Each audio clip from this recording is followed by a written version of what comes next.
ja ongi see päev käes, täna on 5. mai ja Hiie läheb kohe külvikusse ja hakkame seda kalibreerima ja siis külvama maha. Väga lihtne.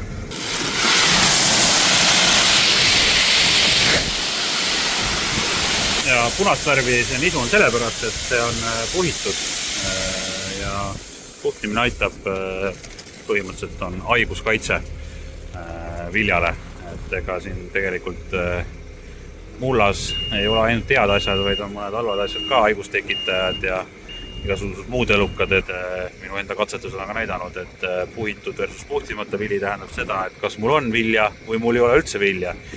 Ja nüüd hakkame arutama seemnenormi välja, selleks on vaja meil 1000 teramassi, idanäota seemnete arvu, puhtust ja mitu terakest me ruutmeetriga külvata tahame.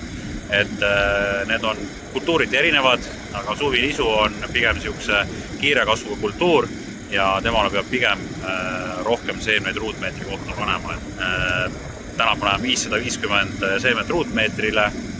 Sertifitseeritud seemnepartiil on olemas Filipik, et siin on olemas nii kultuur, sort, selle koti mass, idanevus, puhtus, 1000 seemne mass ja samuti millega ta siis puhitud on. Ja nüüd paneme kõik need arvud kalkulaatorisse ja arutame välja, mitu kilogrammi hektarile seemnet läheb, selle järgi kalibreerime külviku ja siis jääb ainult üle külvata.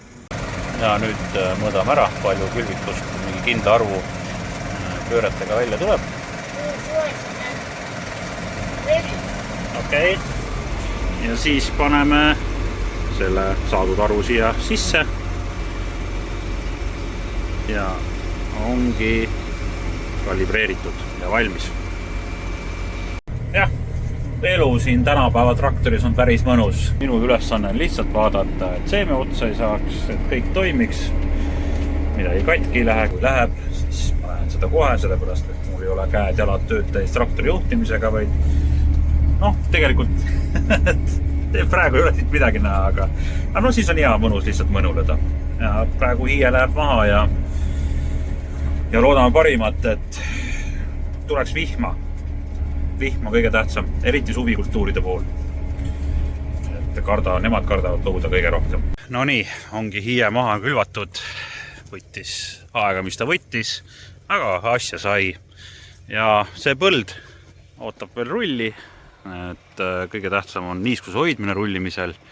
Teine asi on see, et surub kivid sisse, kolmandaks teeb külvipinna natukene ühtlasemaks, nii et taimedel oleks siin hea kasvada. Ja vaatame, kas mõni seeme maha ka läks. Seeme paistab. No võt, pakime külviku kokku ja läheme koju. Ja eks siis vaatame, kuna ta tarkama hakkab ja loodame, et ühtegi viga ei ole tehtud.